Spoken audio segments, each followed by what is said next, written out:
서예가 추구하는 게 입체예요.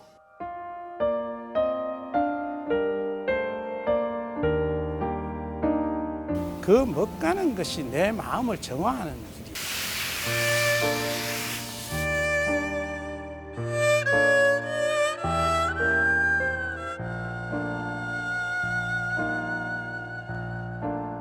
그 획이 입체적이 된다는 것은 그것이 살아있다는 뜻이고 보여지는 그 선 이상의 것이 그 뒤에 있다는 뜻이죠.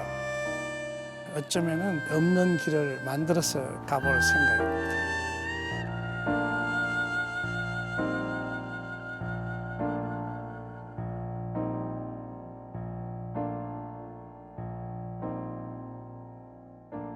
선생님께서 이제 글씨를 쓰실 때, 이 글씨를 써야 되겠다라는 데는 어떤 철학과 그런 사상 같은 것도 들어가지 않습니까? 그러니까 평소에 그 책을 참 많이 읽으실 것 같아요.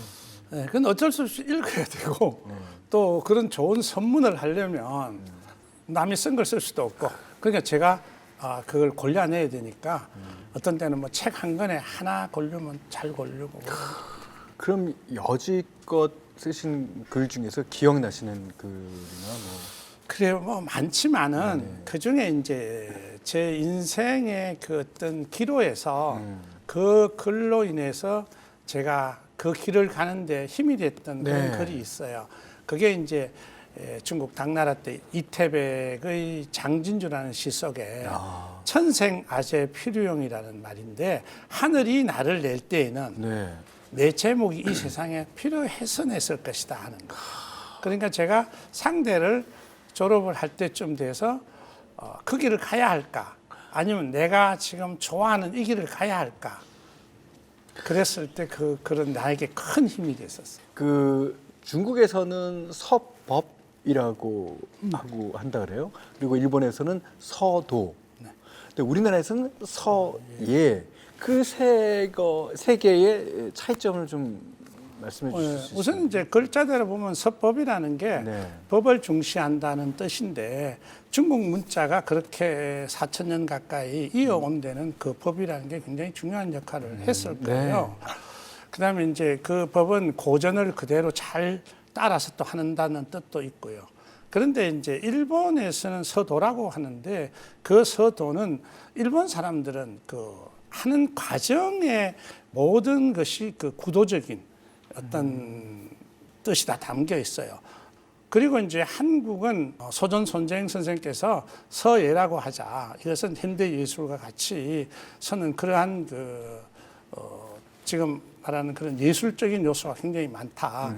그렇게 해서 이제 우리는 서예라고 부르는데 제가 이렇게 살펴보니까 시작을 할 때는 법으로 시작을 하고 써가는 과정은 우리가 인격 수양이나 여러 가지가 다 되니까 서도가 되고 또 마지막 나온 결과물은 서예로서의 그런 예가 되는 것이라고 생각을 해요. 그래서 서는 어느 한 가지만 있는 것이 아니라 법과 도와 예가 합쳐진 것이 서 아닌가 이런 생각을 하게 됩니다. 맞습니다. 서예 하면은 이제 큰 도화지 화선지에다가 글자를 요만하게 쓸 수도 있고 크게 쓸 수도 있고 여백의 미를 조절하면서 이제 쓰신다고 알고 있습니다.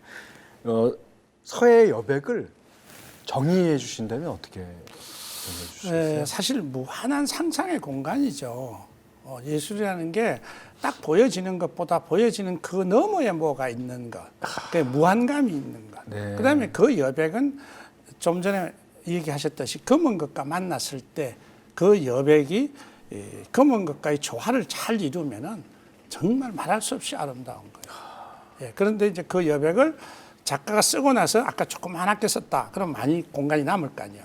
그렇게 남은 공간인지 내가 처음부터 의도하고 남긴 공간인지 그건 다른 거예요. 그러니까 작가가 그것을 남기고자 해서 만약에 썼다면 검은 붓으로 먹으로 쓴 그 글씨도 내 글씨고 흰 먹으로 쓴 그것도 내 다 글씨고 그렇게 생각하십니다. 선생님이 생각하시는 서예란?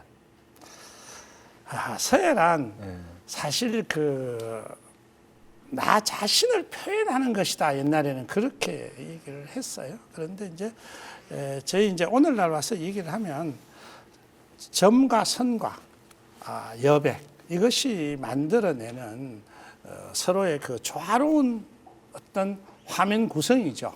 근데 이제 첫 번째 그 선이라는 게 아까 말씀드린 덕선의 경지가 들어가야 되는 것이고 또 그것의 하나의 글자가 아름답게 잘 이루어져야 되고 전체의 장법이 조화롭게 되어야만이 그때 이제 그것이 작품인 거예요. 그러니까 아무나 글 쓴다고 그걸 서예라고 할 수는 없죠.